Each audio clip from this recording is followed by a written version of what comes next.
Hi, this is Betty, coach and mentor using evolutionary astrology, and this video is about the astrology for December 2019.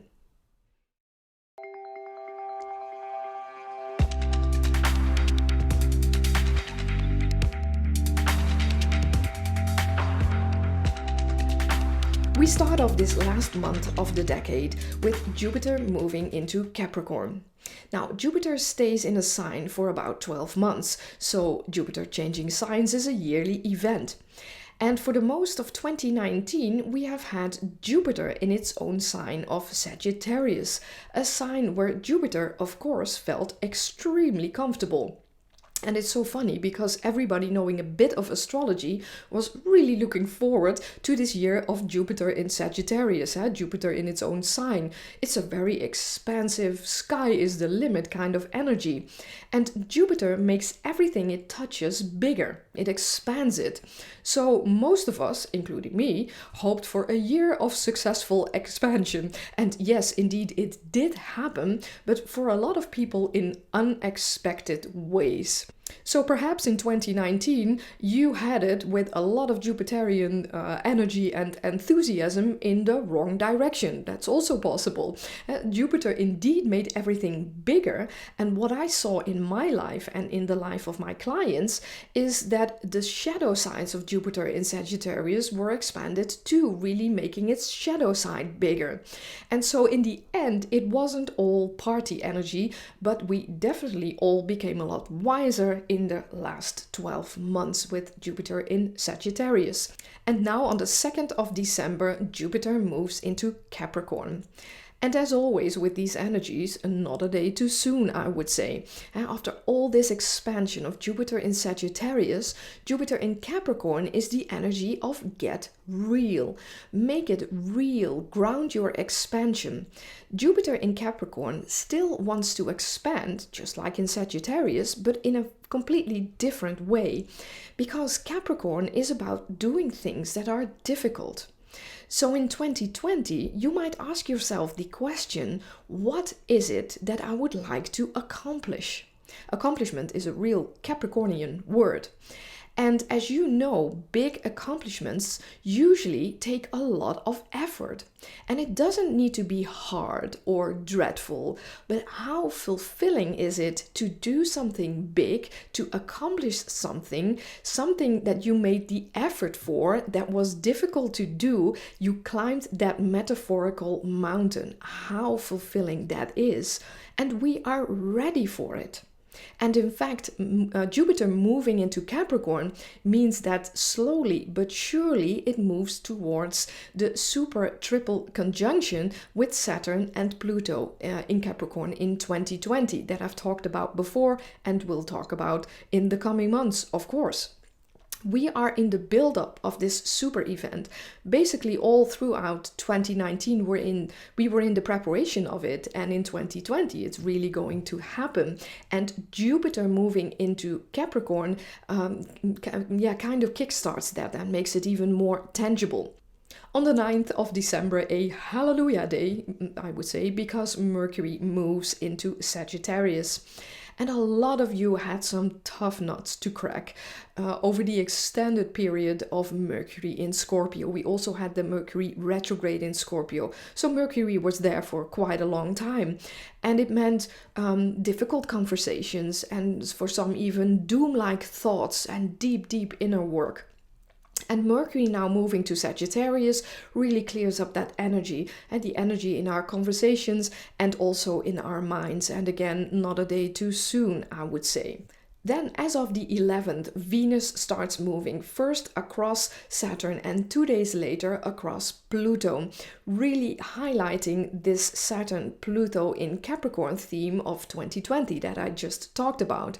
And what a build-up we have here. So many planets moving into Capricorn, and this whole theme of getting real, breaking with the old and stale, transforming of structures and organizations is really highlighted in these few days. We are going through massive changes as a collective, but also, of course, as individuals. the old ways just don't work anymore. And this is becoming more and more like the rolling wave of a tsunami. These energies are really picking up. And we are ready to rise up to this challenge, to climb this mountain and accomplish a new life for ourselves and the collective, really powerful energies. And right in the middle of this Venus conjunct Saturn and Pluto, we have the full moon of this month, and it will take place at 19 degrees and 51 minutes of the sign of Gemini. And it takes place on the 12th here in Europe at 6:12 in the morning and Central European time, and on the 11th, so a day before, at 9:12 p.m. and that's PST, that's Pacific time. Gemini is quite a frenetic, buzzing energy, with speech and thoughts possibly going haywire. And it's great for ideas and good conversations. And mixing this with all the planets that we have in Capricorn, this could really help us to ground and get real again. Full moons always are a highlight. It's the peak of the month. And to see where almost 20 degrees of Gemini falls in your birth chart is really helpful to know how this peak works out for you. And if you don't know how to do this, you can check out my 2 free introduction videos, one on how to read a birth chart and another one on how to look up events like the full moon or new moon. And I will put the links below this video. The day after the full moon, Chiron at 2 degrees of Aries will go direct after being retrograde for months. And it's very well possible you will feel this shift in energy depending on whether Chiron was hitting a sensitive spot in your chart. Chiron, it's the energy of the wounded healer. If that hits a sensitive point, it's like it checks in with the energy of that particular part of your chart.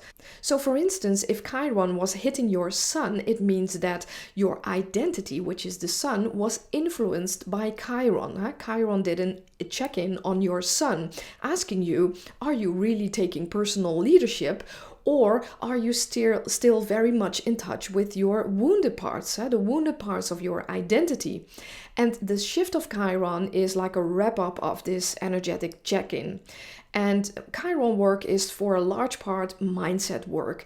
You can decide at any point in your life to step out of victimhood, out of woundedness, and start claiming your talents more and more instead. That's really what Chiron wants with this check-in. So for some of you, it will be a really good shift that Chiron moves direct. Then on the 22nd here in Europe, the sun moves into Capricorn, and in the US that will be the 21st. So the sun is joining this super Capricorn showdown, another planet, or at least the sun, also in Capricorn.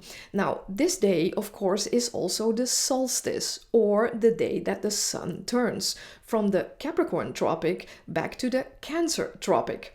And here in the Northern Hemisphere, this means it's the longest night of the year, marking the beginning of winter. And the light slowly starts returning to us after the 21st or the 22nd. Now, solstices are always very powerful days. And if you live in the Northern Hemisphere, this is a great day to connect to how do you return back to the light within you. Really powerful day. And then on the 26th, so Christmas here in Europe, at 6:13 in the morning Central European time, or the 25th, the day before, at 9:13 p.m. Pacific time, PST, we have the new moon of this month. And it's also an eclipse, and it takes place at 4 degrees of Capricorn, of course. What a day for a new moon with eclipse. It's a new beginning for all of us, and it's right on Christmas. It's right on Christmas Day here in Europe at least. And with the new moon, the sun and the moon are obviously together like in any new moon, and in this case at 4 degrees of Capricorn. So this whole Capricorn showdown is getting more and more intense because Jupiter is also there, and giving this new moon a very expansive edge to it. Also, Uranus in Taurus is linked to this moon, new moon, and Uranus is potentially shaking up or waking you up and breaking free from the old and stale. So it really helps this energy forward. Now, new moons are always new beginnings, and with this eclipse energy, it's even stronger of a new beginning. And what an excellent time for you to set, for all of us, to set your intentions for 2020, as the Capricorn theme is so strong for most of 2020. And Capricorn, again, is about mastery, it's about ambition, it's about doing things that are hard to do, accomplishment, and the fulfillment that it brings. So what is the hard thing that you are going to do in 2020? And hard in a good way, I would say. And if you want to put this new energy, new moon energy to the max, you can actually use my free new moon ritual. I will put down a link below where you can download my astrological calendar for 2020. It's free. And with that, you automatically also receive my new moon ritual a day later. And you can use that for every single new moon from now on. Really powerful stuff. So I really encourage you to do that. So download my calendar and you also receive that new moon ritual automatically. Also below, you will find a list of all the aspects and events I mentioned in this video for you to look up things in your own birth chart. It can be really helpful. And if you like this video, please hit the subscribe button and also the little bell so you're automatically notified when I release a new video. And for now, I wish you a festive and lovely month, a powerful new beginning for 2020, and I will see you on the other side. Bye.